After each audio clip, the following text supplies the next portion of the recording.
이번 주제 초고령 사회는 아시다시피 내년 빠르면 올해 말에 전체 인구의 20% 이상이 65세가 되는 해가 될 것 같습니다. 그래서 제가 어제 조사를 해보니까 19.48% 정도 됩니다. 20%가 되려면 26만 명 정도가 돼 있어야 되는데 문제는 보니까 75세 이상 후기 고령자라고 하는데 후기 고령자는 최소한 약을 5가지 종류 이상 평균적으로 먹는다는 나이 아닙니까? 그분들이 보니까 약 8%, 400만 명 정도 넘더라고요. 행정안전부 통계를 보니까. 그리고 65세 이상은 35년에 30%가 된다. 지금 일본은 65세 이상이 30%입니다. 4천만 명입니다. 왜 이게 초고령 사회가 우리에게 주는 의미가 크냐면은 사실은 건강적인 문제가 아니라 정치, 경제, 사회 모든 분야에 영향을 끼치기 때문입니다. 왜 그러냐면 일본이 1999년 이전만 해도 국가 부채가 GDP의 40~50%밖에 안 됐거든요. 근데 고령 사회가 된 1994년 이후 4~5년 만에 GDP가 100%가 됐거든요. 그리고 초고령 사회가 2004~5년에 들어갔는데 약 7~8년 뒤에 2012년에 13년에 200%가 돌파하고 있습니다. 지금은 일본이 세계에서 가장 부채가 많은 국가입니다. 왜 초고령 사회의 일본의 현재의 모습은 사실 65세 이상이 30%는 35년 10년 이후에 우리나라 모습일 수 있습니다. 현재 일본 모습 어떤지 한번 보기로 하겠습니다. 25년 65세 이상이 30%고 일본도 지금 비상인데 75세 이상이 전체 인구 20% 돌파했습니다. 치매 인구가 전체 65세는 15%, 700만 명이고, 그리고 가계금융을 60세 이상 65% 가지고 소비가 안 되고 있습니다. 그리고 초고령 사회 빈집이 일본이 6,241만 가구인데 빈집이 1,000만 가구 이상입니다. 중소기업은 초고령 사회로 실효가 너무 많아가지고 후계자가 없습니다. 비상입니다. 그리고 일본은 그래서 매년 적자가 정부 예산의 30%를 국채 발행을 해가지고 메꿔가고 있습니다. 이건 우리나라의 문제일 수 있습니다. 왜 그러면은 일본이 이런 나라가 됐느냐? 결국은 초고령 사회의 질환 때문에 있습니다. 초고령 인구의 5대 중증 질환은 뇌졸중을 비롯한 뇌혈관 질환, 치매, 고령의 프레일티, 쇠약, 관절 증후, 골절 이렇습니다. 이런 것 때문에 그런 것입니다. 그래서 이런 초고령 사회가 되는데 이런 것에 대한 의료계 대응은 어떤지 우리 발표자로 문석균 대한의사협회 의료정책연구 부원장님을 모시겠습니다. 문석균 교수님은 현재 중앙대 이비인후과 교수님을 재직하고 있습니다. 모시겠습니다.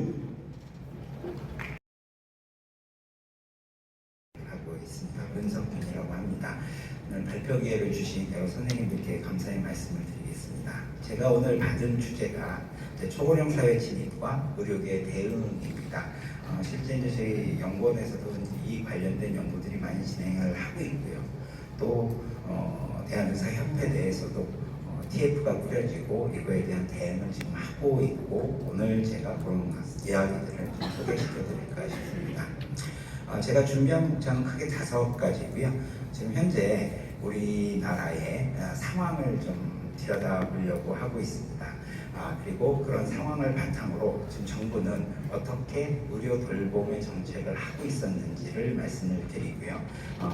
그리고 우리나라가 지금 흘러가고 있는 의료 시스템이 있습니다. 그래서 그 시스템을 간략하게 제가 말씀을 드리겠습니다. 그래서 이렇게 현재의 상황과 또 정부의 대응 방식과 또 시스템이 변화하면서 대한의사협회는 어떤 안을 갖고 있고 어떻게 진행을 하는 것이 좋겠다라는 말씀을 좀 드리고자 합니다. 그리고 마지막으로는 제언 드리면서 끝낼까 합니다.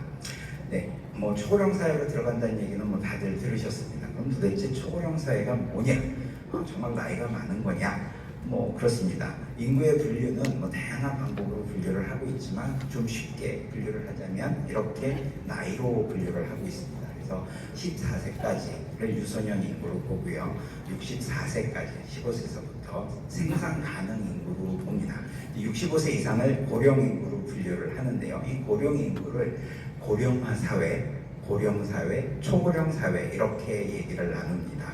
그래서 65세 이상의 인구가 7% 이상이면 고령화사회, 14% 이상이면 고령사회, 그리고 20% 이상이 되는 경우가 초고령사회라는 얘기입니다. 그래서 지금 우리나라가 곧 초고령사회에 들어간다는 얘기고, 그 얘기는 65세 이상의 인구가 전체 인구에서 20% 이상을 차지한다는 얘기입니다.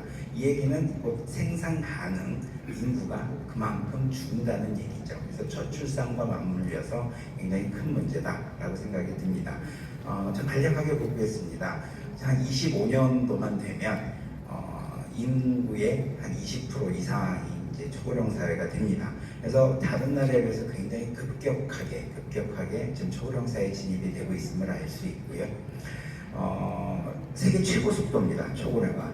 우리나라는 뭐든지 세계 최고 같기는 한데 인구마저도 최고면 안 될 텐데 이 최고 속도입니다. 그래서 실제 통계청에서 발표한 자료들을 보면은 2070년 고령 인구 비중이 세계적으로는 한 20%인데 비해서 한국은 한 46%, 50% 가까이 될 것이다라고 예측도 가능합니다. 그래서 그만큼 생산 가능 인구의 비중이 줄어들겠죠.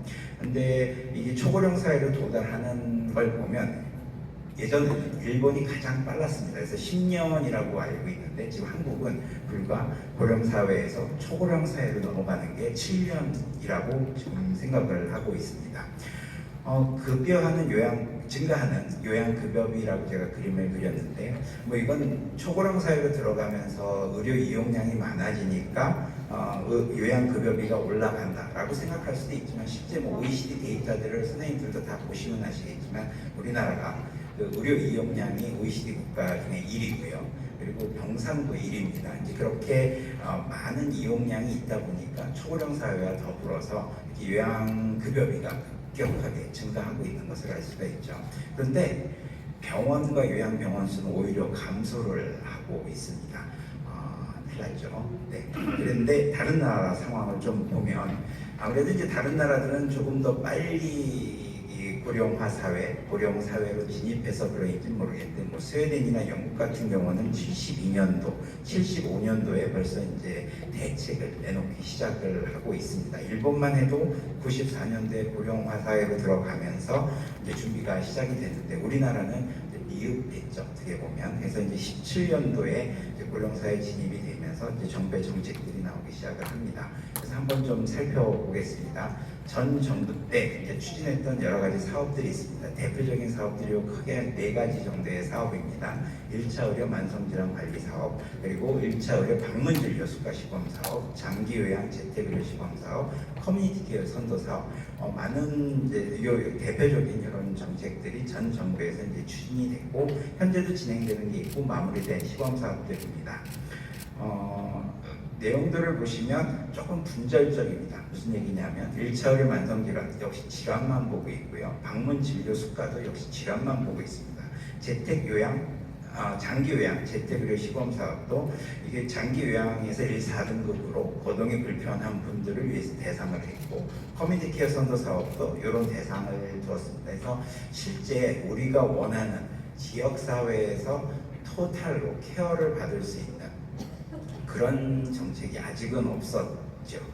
그리고 지난 21대 국회 입법 현황을 봐도 지역사회 통합 돌봄 법안이라든지 이런, 그러니까 대표적으로 정춘수 의원님과 전재수 전 의원님께서 이렇게 법안들을 내셨습니다. 이 내용들을 보면 주로 치료에 대한 거는 빠져 있고 오히려 이제 돌봄 쪽에 이제 포커스를 맞춰서 이런 법안들이 나오고 있었습니다. 그러니까 지금 전 정부에서 필요성은 확실히들 느끼시고 계시고 빨리 해야 되겠다라는 생각은 있는데 좀 효율적인 방법을 택했으면 하는 생각이 좀 들었습니다. 그래서 현 정부에 들어오면서 그걸 이어서 가고 있습니다. 그래서 그 110대 국정과제가 발표되고 그 내용들을 좀 잘 보면 이제 초고령 사회 안전망을 만들어서 의료와 복지에 결합, 커뮤니티 케어를 아마 하려고 지금 방향성을 잡았던 것 같습니다. 그래서 23년도 6월에 현 정부에서 이렇게 노인 의료 돌봄 통합 지원 시범 사업이라는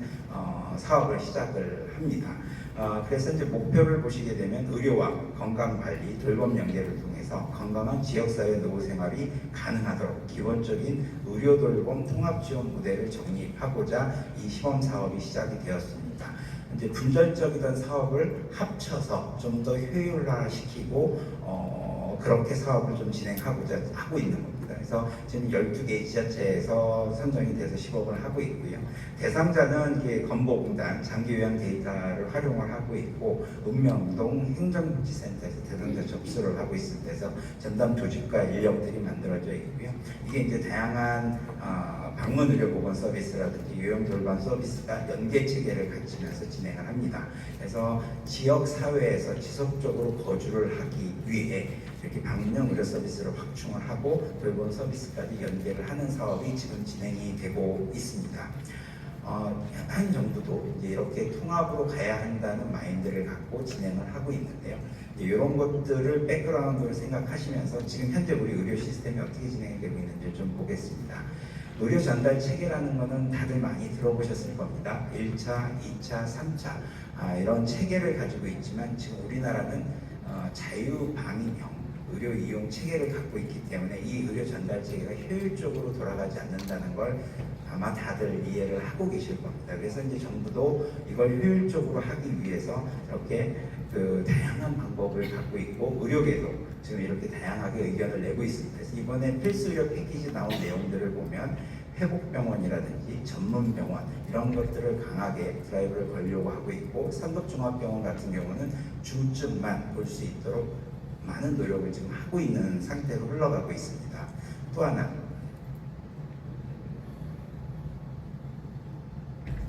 안 넘어가는데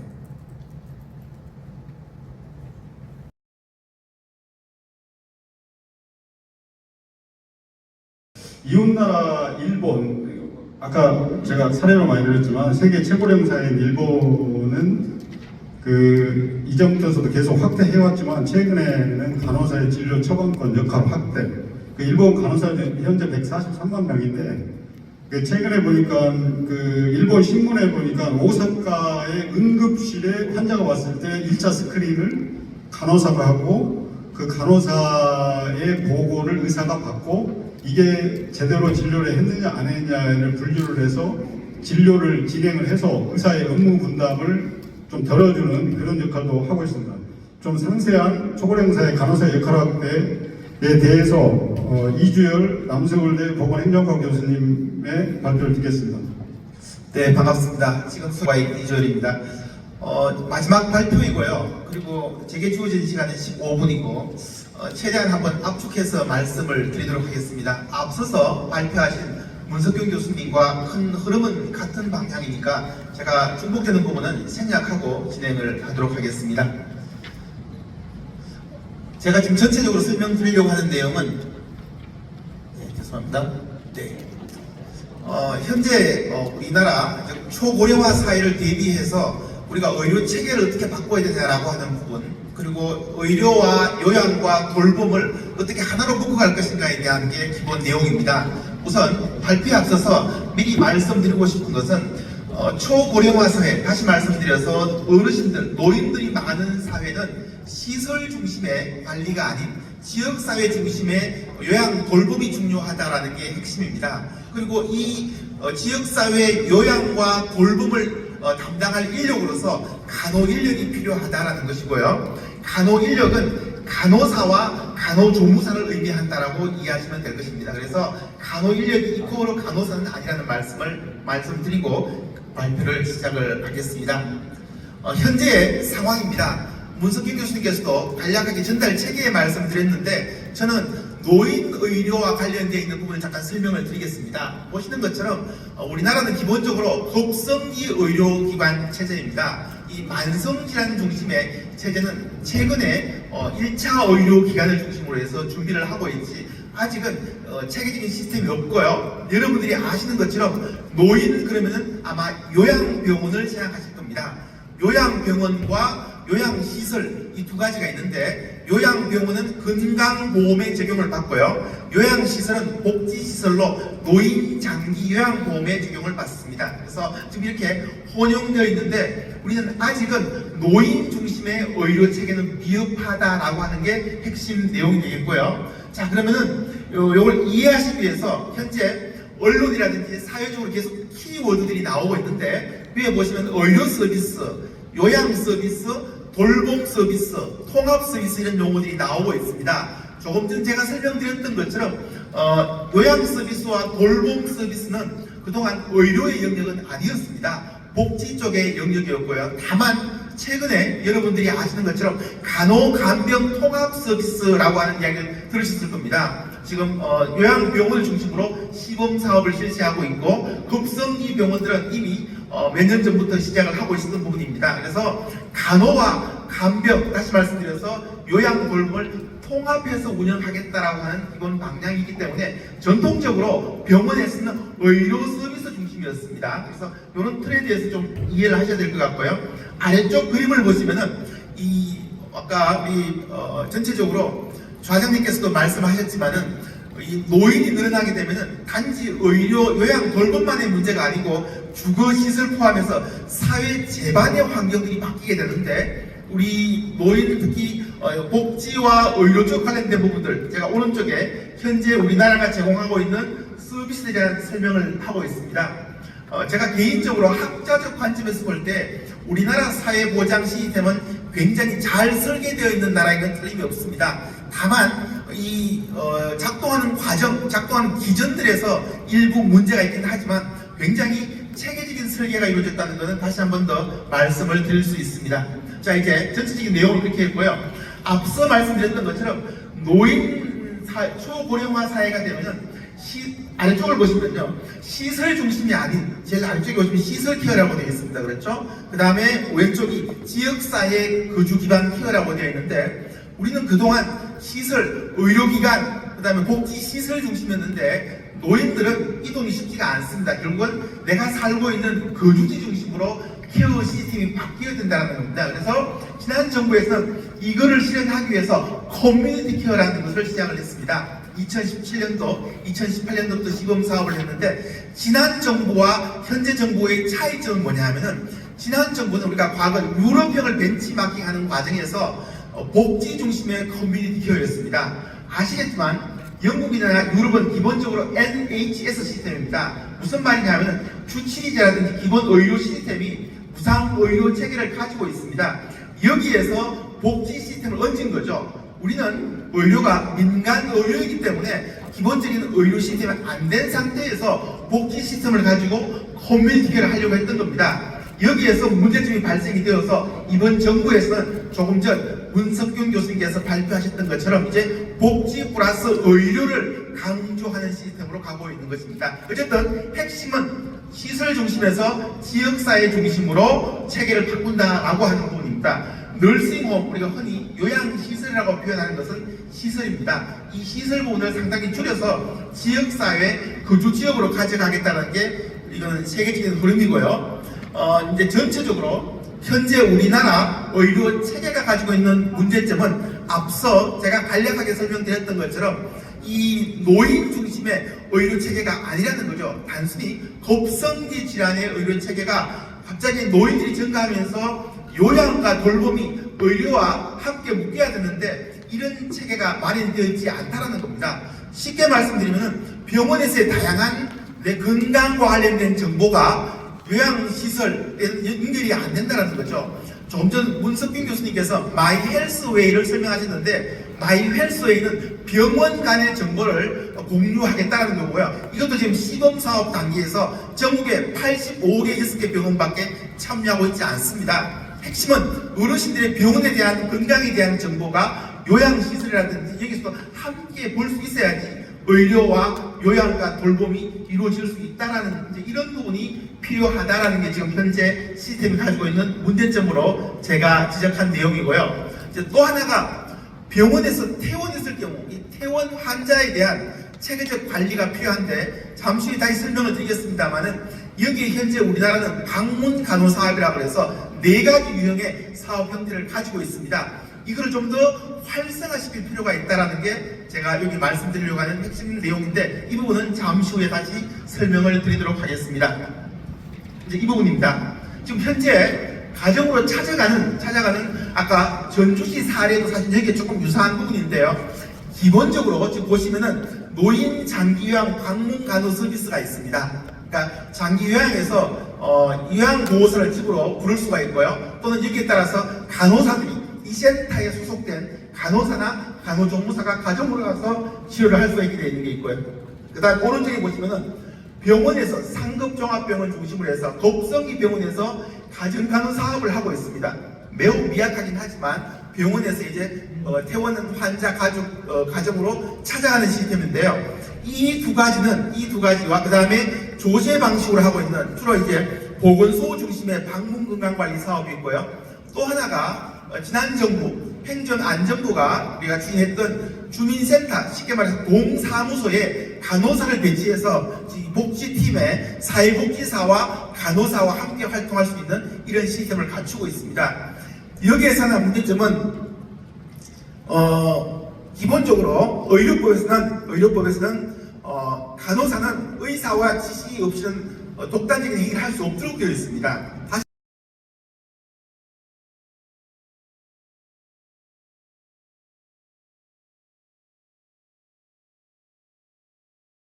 잘 말씀을 드립니다. 초고령 사회, 의료계를 떠나서 제가 초고령 사회와 관련돼서 세 가지에 대해서 좀 말씀을 드리고자 합니다. 오늘 다뤄지지는 않았지만 그 첫 번째는 예방 중심의 관리가 좀 필요하다.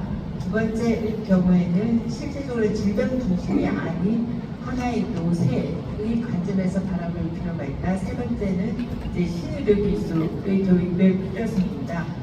우선 첫 번째 그 예방 중심에 대해서 말씀을 드리겠습니다. 오늘 두 발제자 모두 중증으로 가기 전이었는데 중증 환자에 있어서 우리가 당면한 문제인 요양이나 돌봄에 대해서 좀 집중을 해주셨습니다.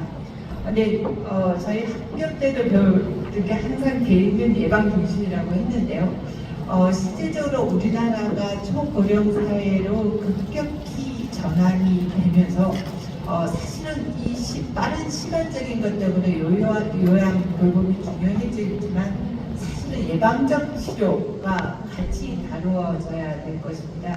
그 첫 번째는 우선 저렇게 나빠지고 요양 돌봄의 상태로 가면 의료 비용이 너무 많이 듭니다. 질병에 대한 치료도 그렇고 아까 말씀 주신 의료계가 그 간호 인력이라든지 모든 인건비라든지 의료비 부담이 굉장히 크거든요. 그리고 두 번째는 개인 서비스 대상자로 봤을 때도 한 번 나빠지고 나서 질병 상태로 가면 그 이후 때문에 삶의 질에서 굉장히 차이가 납니다. 그래서 실제로 초고령 사회에 대해서 고령 인구를 대상으로 하는 게 아니라 전반적으로 우리가 초고령 사회에서 이제 건강 관리를 어떻게 하고 지금 현재 이제 저희가 국가 검진 제도도 질병 중심으로 되어 있죠. 그래서 어떻게 이걸 예방적으로 접근할 수 있는가가 함께 다루어져야 되지 않는가라는 게 제가 첫 번째 말씀드리고 싶은 거고요. 두 번째는 노세입니다. 지금 이제 지역 의사라든지 그리고 지금 현재 돌봄은 질병 중심으로 되어 있습니다. 지역 의사들 주로 만성질환 관리 그렇게 보고 있는데요. 일본의 사례들 보면은 저희도 이제 좀 90세 시대가 멀지 않았는데 85세, 90 점점 갈수록 병원에 요양을 하는 분들은 대부분 하나의 질병이라기보다는 노쇠의 상태가 거의 절반을 차지를 하게 됩니다. 그래서 현재의 질병 중심보다는 좀 노쇠로 옮겨가야 되지 않을까. 아마 노쇠라는 주제를 가지고 저희가 각 기자님들과 토론을 한 것 때문에 아마 이 자리에 초청받지 않았나 생각을 하는데요. 실질적으로 좀 노쇠에 관심을 가져야 되겠다는 겁니다. 현재 우리나라도 지금 전체 대상자 조사는 아니지만 약 25%에 가까운 분들이 노쇠의 카테고리 안에 들어간다고 보시면 될 것 같습니다. 아마 노쇠는 사실 하나의 아직은 질병으로 여기지는 않았지만 모든 외부적인 자극에 대해서 굉장히 스트레스죠. 아마 지난 4년간 코로나로 전 국민이 코로나 코로나로 그동 갈랐는데 아마 돌아가신 분들은 절대적으로 노인 환자분들입니다. 대부분 노쇠 상태죠. 이런 취약한 자극에 대해서 그 외부 자극에 대해서 취약한 상태에 있을 때는 이 노쇠 환자들은 결국은 한 번 질병을 앓고 나면은 돌봄으로 갈 수밖에 없어서 이런 관리가 필요하겠다라는 생각입니다. 근데 이제 노쇠 같은 경우는 실질적으로 우리가 이제 건강관리라는 개념을 떠나서 사회 전반적인 시스템 개선이 필요할 겁니다. 이제 노쇠 환자들 같은 경우는 아까 일본 사례를 많이 보셨는데 아마 일본 공항에 딱 도착하시면 모든 화장실이 노인분들이 잡고 있을 수 있는 그런 화장실 설계거든요. 노쇠한 사람들이 다치지 않도록 한번 저희가 이제 요관절이라든지 뭐 골절이 생기고 나면 그대로 노인분들의 요양 상태에 되기 때문에 우리 사회 전반적으로 어떻게 그런 좀 노쇠한 사람을 위한 도시 설계라든지 그런 구조 그리고 노쇠 예방을 하기 위해서 어떻게 이동수단이라든지 도시 건축까지도 함께 고려가 되어야 되는 것들이 제가 이제 두 번째 초고령 사회라고 보고 있습니다. 그리고 마지막은 저도 이제 국립보건연구원에 있다 보니 이제 새로운 기술이 우리가 고민을 해봐야 되지 않을까 생각을 합니다. 아까 강의력 50만 명 얘기도 하셨는데 앞전 이제 발제에서도 2070년이면 노인 인구가 46%죠. 우리나라가 지금 생산 인구 적다고 하는데 그야말로 젊은 사람들은 돈도 벌어야 되고 일도 해야 되고요. 근데 이제는 돌봄까지 해야 되는 상황입니다.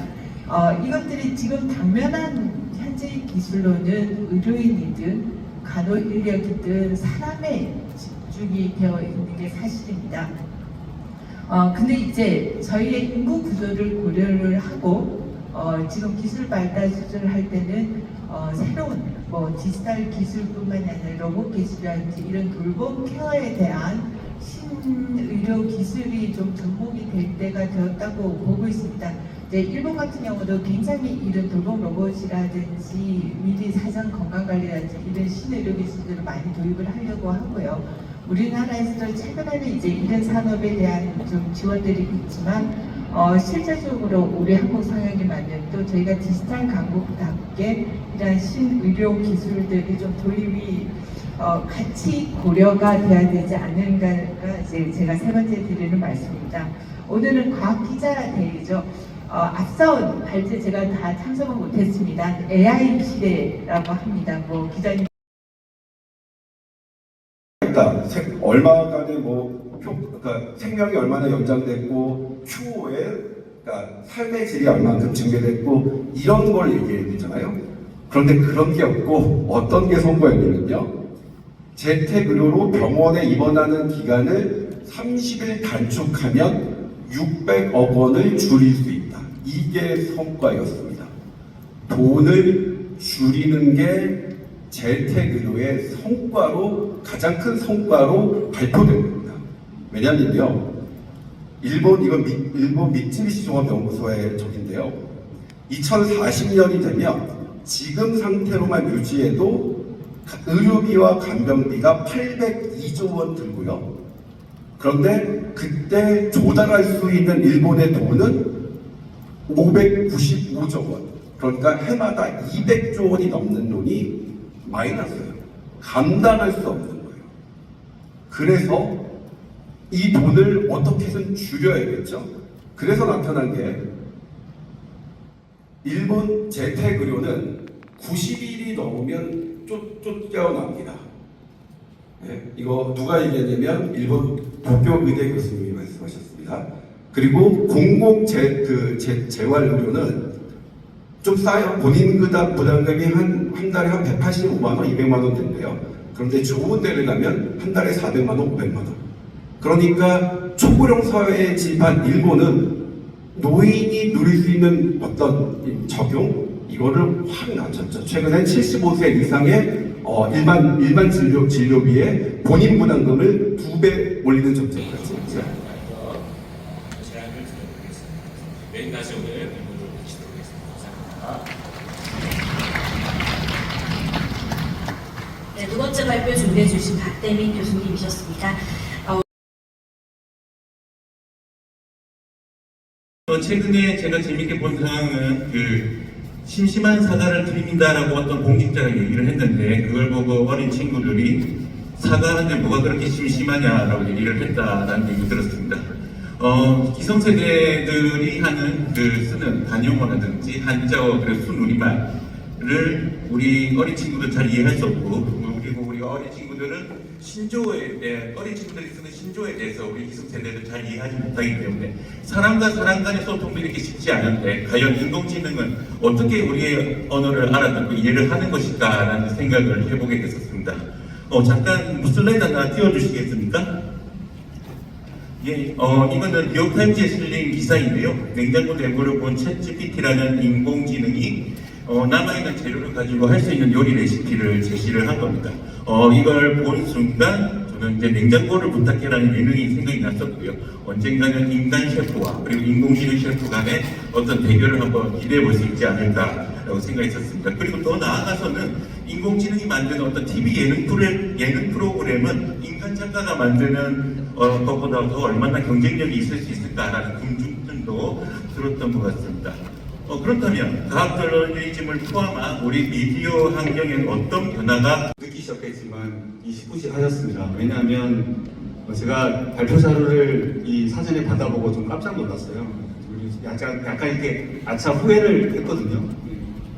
왜냐하면 두 분이 워낙 열정이 너무 넘치셨던 분이구나. 이러면서 이제 장표가 거의 50장, 60장을 제출해 주셨는데 이걸 어떡하지? 라고 하다가 제가 15분 말고 5분 더 드릴 테니까 20분씩 얘기해 주세요 라고 했는데 정말 두 분 다 칼같이 20분씩 말씀을 주셨습니다. 그래서 바로 토론을 이어가도록 하겠습니다. 예, 제 말은 좀 많이 줄이고요. 여기 계신 전문가분께 관심이 많으신 주제잖아요. 기자들도 관심이 많은 주제고, 그래서 전문가분들의 얘기를 최대한 많이 들을 수 있도록 진행하도록 하겠습니다. 소개는 다 되셨으니까 생략하도록 하고요. 먼저 이번 발표에 대해서 이창훈 교수님 먼저 토론 발제 준비해 주셨거든요. 예, 부탁드리겠습니다.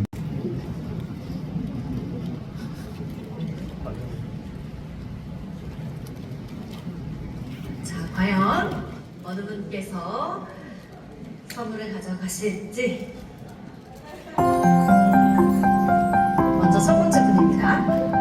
18번 네, 18번 꽂혔습니다. 18번 태국권 가지고 계신 분들은